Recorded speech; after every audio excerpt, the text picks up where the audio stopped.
music lovers? Welcome to episode 4 of the Woodshed. It's good to be here this week. Before we get started, last week was a tragedy here in the great state of Tennessee. I'm rocking my Nashville hat, show my love to the town. We got a lot of good things coming your way to help raise some money for these folks. A lot of people lost their lives, they lost their homes, businesses, etc. And you know, I'm just a guitar player. I want to do anything I can to help out. So I'm trying to organize an event to help raise some money for these folks. We've had a lot of my friends reach out. Sir Guitars has offered so kindly to donate one of my signature models for auction, which is very kind of them. And I'll keep you guys informed on what we can do as a community to raise some money to help those folks out. So much love to you, Nashville. I love you guys so much down there, and you're gonna pull through this. So now this week, I will be venturing to the great state of New York, to Madison Square Gardens to see the Allman Brothers tribute. That is going to include a vicious roster of players by the likes of Warren Haynes, Derek Trucks, Reese Winans, all kinds of great players. I'm really excited to venture up there. Growing up in the South, the Allman Brothers is, it's a soundtrack to our lives, really. And with that is that iconic sound of slide guitar that was embedded in all of our souls via the great Duane Allman. The Allman Brothers have always been a very special source of inspiration for me, both musically, just in the fanboy. I love the sound, the music, the songs, the songwriting, the lyrics, all of that. But then the next level down is when I got into guitar playing. It started speaking to me on a guitar player level. And with that, some of my favorite players of all time have played with the Allman Brothers. Outside of Duane and Dickie, you have guys like Derek Trucks, Warren Haynes, the mighty Jack Pearson, Jimmy Herring. I mean, it's just a who's who of great guitar playing, right? And so with that, slide playing was always, super important to the Allman Brothers sound. Unfortunately, I'm a terrible slide player.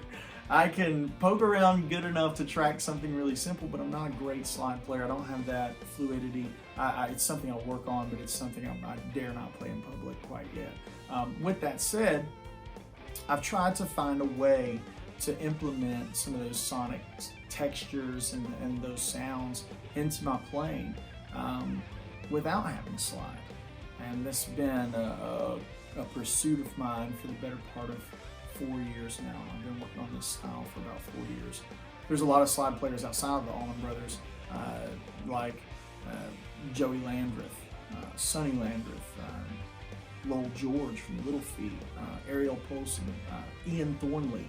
There's amazing slide players out there, and when I hear them play, it makes me not think about guitar guy stuff. It doesn't make me think about like the kitty licks and stuff like that. So with that, I wanted to get into this week and talk about faux slide and how you can emulate slide sounds without having a slide on your hands. A lot of guys like Jeff Beck, Jimmy Herring, Mark Lettieri even, they use the trim bar on their guitars to emulate a slide. It kind of gets this kind of sound, And it's really cool. I'm not really great at it. Those guys are much better at it than I am. When I set out on this path, I wanted to develop a technique that I could use on Les Pauls, Telecasters that don't have trims, right? Things like 335s, hardtail applications, right? So it made me have to reverse engineer how to play guitar essentially from a slide player's perspective with no slide. Every time I go and try out an SG, I immediately just pretend I'm Derek Trucks, Duane Allman or something, So let's dive in here. The first place to start is in the right hand. In that intro, I tried to play a bunch of licks in the style of, Derek, specifically Duane, Midnight Harlem kind of sound, Melissa, if you're familiar with some of those tunes from Tedeschi Trucks and Allman Brothers respectively. So let's start with the right hand technique. Slide playing, the sound to me is so much about the right hand. it's all of this. It's all these different rakes and pops and like goop, you know, that makes a note sound right. Let's just take one note, for example. And we're going to take the B note. We're going to play in the key of E. And we've got B right here on the old 12th fret. So if you play it like guitar guy, traditional guitar guy, it'd sound like this. And if you were to play it like a slide player, it'd sound more like this. And if you catch that at the very top, this kind of subtlety, I hope it comes through in the microphone, just laying your hand on the strings. This is something that they do to mute the noise around the strings when they're sliding. I'm also tuned in standard. That's really important. I wanted to be able to play in standard. So when they play a note, they don't just play the note, and I'm using they as an overarching for the Allman Brothers players, that school of playing, right? You hear things like, if we were to play that note really slow, it'd be like this. And if you were to slide into it from, say, the third, which is there, third to fifth, you hear that little pop at the front, and you can change the dynamic by putting it on different strings. That's more thuddy, right? That's more of that like pop. And what I'm doing is laying my thumb across I'm tucking my pick between my two fingers, so I never am without my pick, right? It's kind of like Linus in his blanket. I can't get too far away from my pick. So I tuck it between my two fingers like this. And then I simply thumb, first finger, middle finger, and the middle finger is striking the string that the note falls on. And you can come into that in a lot of different ways. So I want you to experiment with that. This isn't something that I learned by oh, he does it like this, and this is where you put your hands, and it's like Guitar Hero, and it's the orange button. It's not like that at all. You really have to tune in and use your ears. And I'm out here treading in some water that I don't see a lot of people doing on YouTube. So I think that's for good reason, is it tends to be awkward to teach. I hope I do you guys justice here. Main thing is on a note that you want to get that slide inflection. Start with that roll. So, right? So it's three ghost notes, right? And I'm muting with my right hand, but I'm also kind of laying my thumb over the low strings to kind of create extra like ghost harmonics and stuff that like a slide would emulate. So that would be part one, right? Part two would be maybe a bend right before it. So the trick is when you sound like a guitar guy, you're bending into the 5 like this. That sounds like traditional guitar guy, right? So for the slide player, you don't bend in from a whole step down.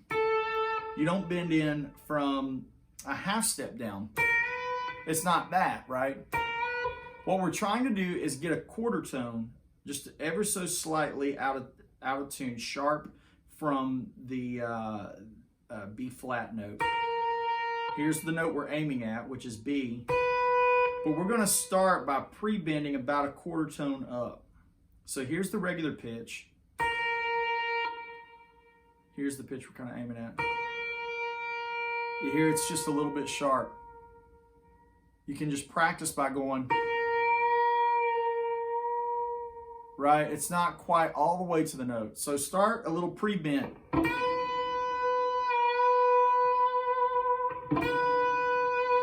And what you're trying to do is emulate the sound of the slide player finding the pitch. Like when they put the slide down, it's never like exactly right. And you're trying to emulate that sound. There's a really good example.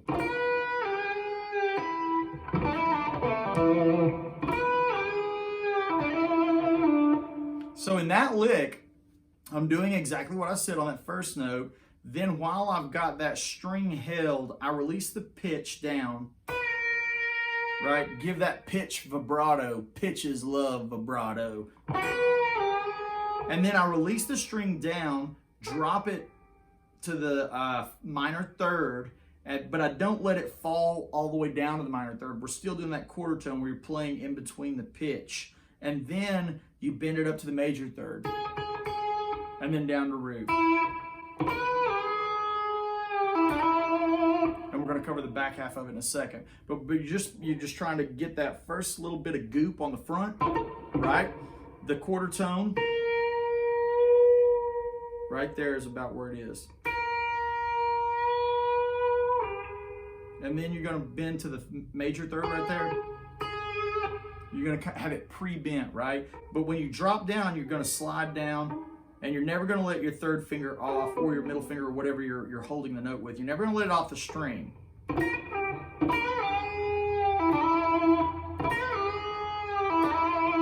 And that sounds like that, you know, Statesboro blues kind of thing.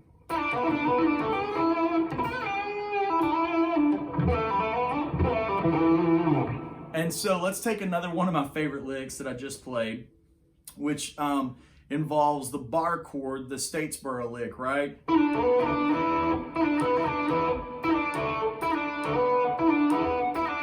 So it's two things that's happening. I'm just holding my first finger. I'm playing the root, flat 7, which is D, back to E. And I'm starting, again, holding the right hand. It's all in the right hand. You're just sliding your first finger back and forth. And you're so it's essentially this. So it's essentially that, right? But you're controlling when it starts and stops in the right hand.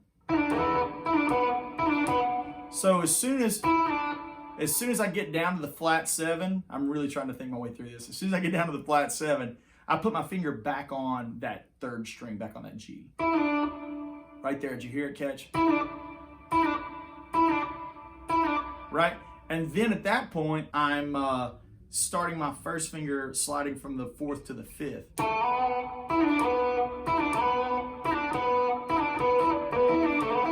It's hard to do kind of slow.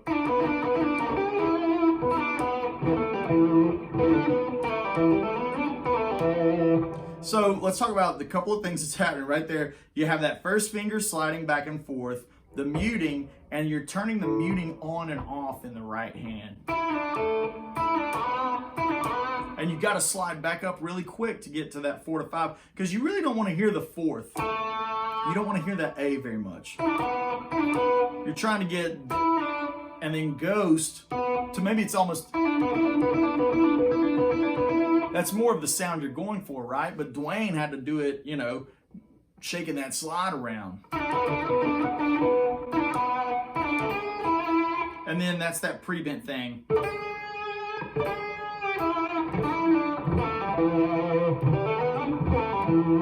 Right? So that's some of the examples from there. Now let's talk about another aspect of this, which is truly playing on one string. Right? So some of the licks that I had in the intro were based around playing root, 3rd, 5th, right? And using those as my outlines. And typically when we look at guitar, we're looking again always like this, because this is what Mel Bay told us, right? It's like, and Mel Bay's awesome, no diss, Mel, I love you. So we see it, typically it's this thing. You know, that's what guitar players like. We like to play things like. But this requires us to look at our 3rds and our 5ths in a different way. So I'm looking at root to root on the B string. I'm seeing 3rd and 5th respectively. And it's really important that you see those as intervals and not as places to put your finger, like my 3rd finger has to play it every time, or my pinky has to play it. It really doesn't matter if it's on this hand or that hand or whatever. You just need to make sure that you're seeing it like that, right? So let's take a lick that would go, this is like a quintessential Derek lick, right? We're gonna use the root as our starting point. So we're gonna slide up to the 3rd, to the 4th, 3rd, root. So our lick is gonna sound like this. Something like that if you're a regular guitar player. We're gonna play it like faux slide. There's a lot of things that happen there, right? One more time. So I'm sliding up with a hammer on right there. There's the noise notes at the front. And then hammer on, slide to 3rd, slide to fourth, and then strike again with the noise notes. And then you're gonna either pull off like this, or slide down and pull off. Or you can even do the Derek thing and add one more note.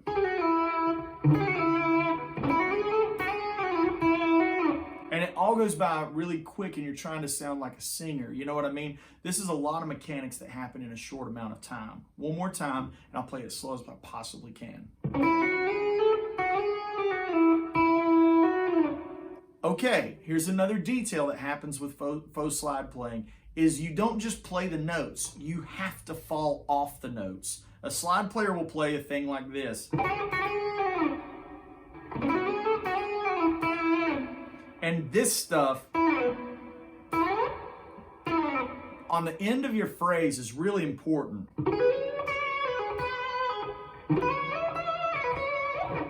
You heard it right there? It's like you're trying to emulate the sound of the slide coming off of the guitar, right? There's a lot of detail sonically to make it sound legit like that. That right there is a great one. Okay? Let's move on to a couple of my favorite phrases that happen in the front. So one of the things that we just talked about was this one. Another one that I love is, you hear Derek play that one all the time. And sometimes so that's 5, right? That's 5 to 6. Again, it's intervals, it's not fret numbers. Here's the roll at the front, I'll do it slow. And if you want to be really authentic, you would slide from here down to here.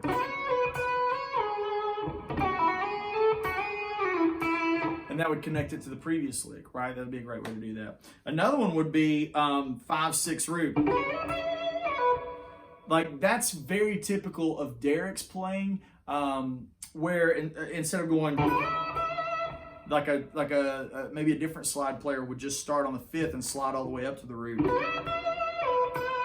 Derek would play little notes that start and stop in there. You know, you can change that that 6 to a flat 7 and give it a different tone. And that gives it more of that minor pentatonic sound.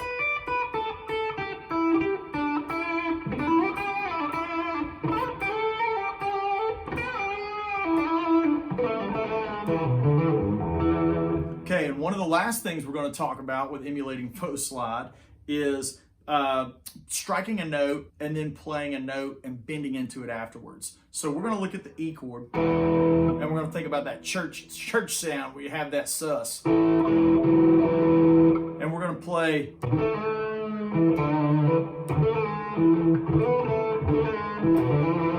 So I'm doing the roll at the front, and then I'm playing the 4th, and then 3rd, immediately bending back into it. I'm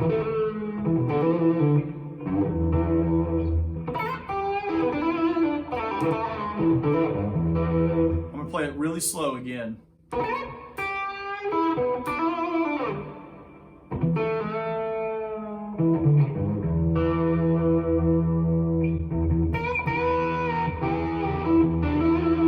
And you can also drone the open string like I did with some of the tips that I gave you previously in how to get this kind of sound.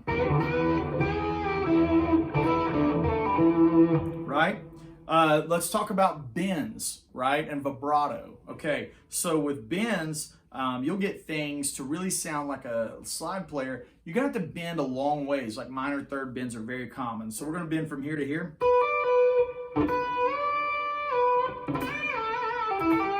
That's a really iconic kind of Allman Brothers-y kind of line right there. So that's bending all the way up, trying to play it slow, dropping it down, never releasing off the string. And then you're going to double bend on that up to the 5. And then you're going to pull off, you're going to snap the strings with root and first finger like that. And then bend up with your first finger, kind of a semitone, right? I'll try to do it again.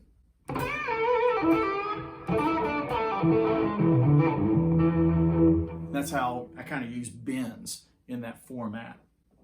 All right, so let's talk about vibrato. This is where I think a lot of time needs to be spent, because you need to have multiple vibratos. You can't just have one. You can't be like, you know, here's my vibrato, and that be the only one you ever use, right?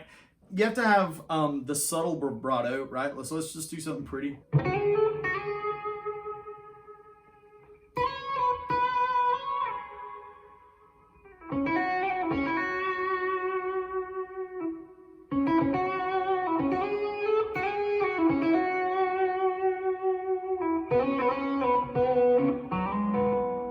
Right, so on that one, I'm trying to play slow and use my hand to turn away. I'm kind of locking it against the board and rolling it that way to get that width that I want, right? So when I play the other style of vibrato, which is like when Derek and Duane and those guys get really aggressive, it's a lot faster and it's more narrow, right? It's more violent sounding. Let's try again.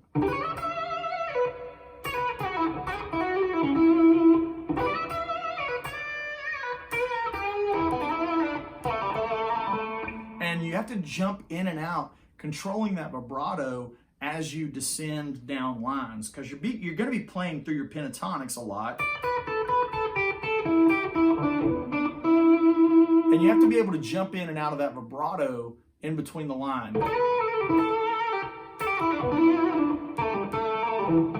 Right? That's something right there you can work on, which is just playing root to flat 7 and try to get it to sound like a slide. That's a better one. That's a better one. And you can tell a difference on pitch by if you're pushing more or pulling more. And by that I mean pushing the vibrato up or pulling it down. This stuff's really kind of conceptual, and I by no means have it mastered at all. But it's something I'm very passionate about, and I love it a lot. One last thing I think that's important maybe we talk about would be the use of double stops. Let's play out of E major again.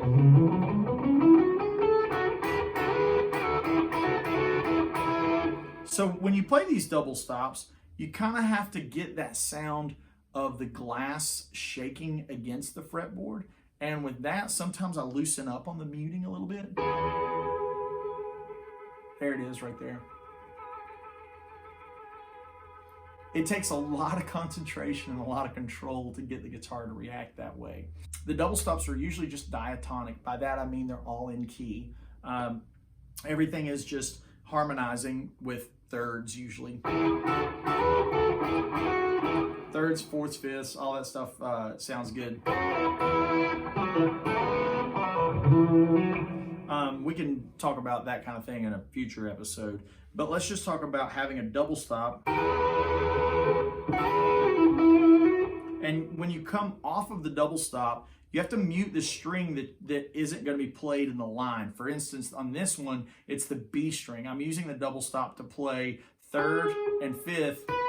And when I come off of this, I'm going to have to put my middle finger and my right hand back down on the B string to eliminate it from humming while I continue the line of, right?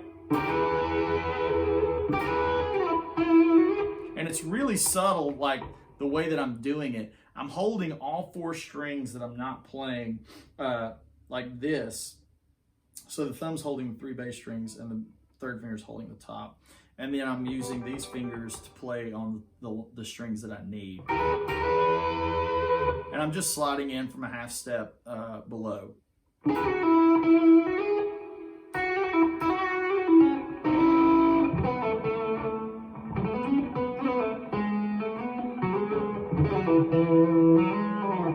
So yeah, and of course, you know, that applies to minor pentatonic too. Let's just close with this. The most important thing is visualizing the guitar this way. So when you think minor pentatonic, right? When you're thinking major, you would think maybe.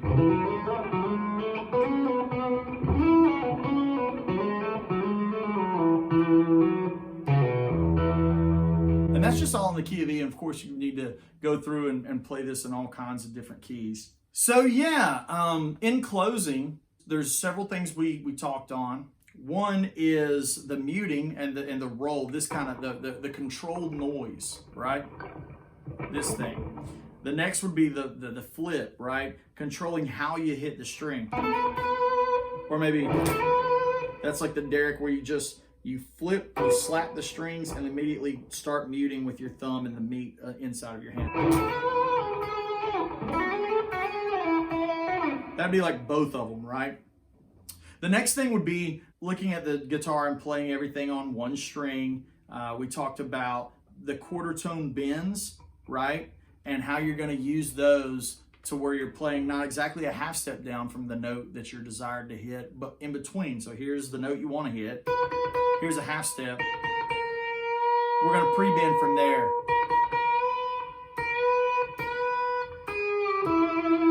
Then we talked about vibrato, having multiple speeds of the vibrato. The last thing we talked about was double stops and things like the Statesboro lick, other double stops like this.